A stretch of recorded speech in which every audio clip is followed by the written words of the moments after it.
दोस्तों नमस्कार, आप हैं द अस्त्रा न्यूज के साथ। मैं अनिल कुमार यादव अपने यूट्यूब चैनल पर आप सभी लोगों का स्वागत और अभिनंदन करता हूं। आज मैं झारखंड की एक ऐसे सरकारी स्कूल की बच्चियों के आंकड़े लेकर के हाजिर हूं, जिसको सुन करके आप लोग दांतों तले उंगली दबा लेंगे। उन बच्चियों ने इस बार की नीट परीक्षा में अपनी प्रतिभा का लोहा मनवाया है। झारखंड के खूंटी जिले में एक सरकारी स्कूल की 11 लड़कियों ने नीट परीक्षा पास की है। इस स्कूल की 12वीं कक्षा की 28 छात्राओं ने नीट का एग्जाम दिया था, जिनमें से 11 छात्राओं ने उस परीक्षा में सफलता हासिल की और सफल होने वाली सभी छात्राएं दलित, आदिवासी और पिछड़े समाज से आती। नीट यानी नेशनल एलिजिबिलिटी एंट्रेंस टेस्ट देश भर में मेडिकल और डेंटल कॉलेजों में दाखिले के लिए आयोजित की जाने वाली पात्रता परीक्षा है।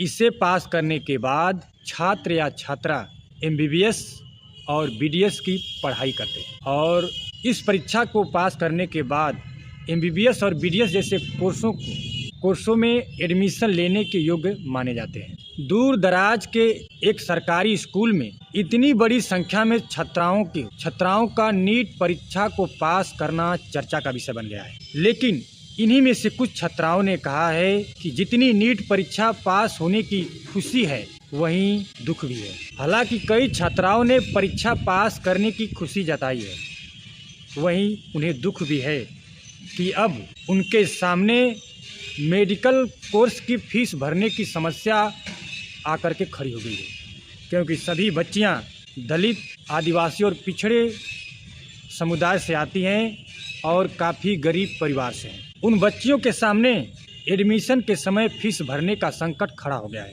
और उन बच्चियों ने पत्र लिख करके और मीडिया के माध्यम से सरकार से आर्थिक मदद मांगी है। तो अब देखना है कि क्या झारखंड की बीजेपी सरकार उन 11 मेधावी बच्चियों की मदद करती है, क्या उनको आर्थिक सहयोग देती है, यह देखना बाकी है।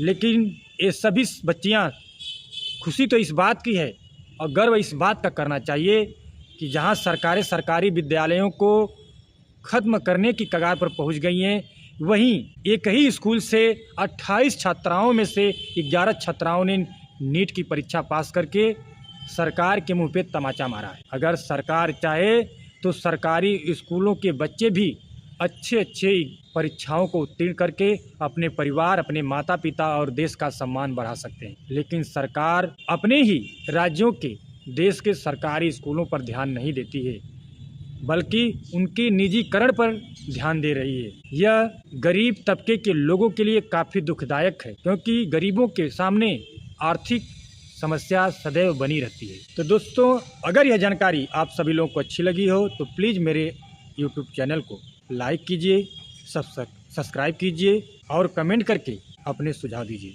नमस्कार।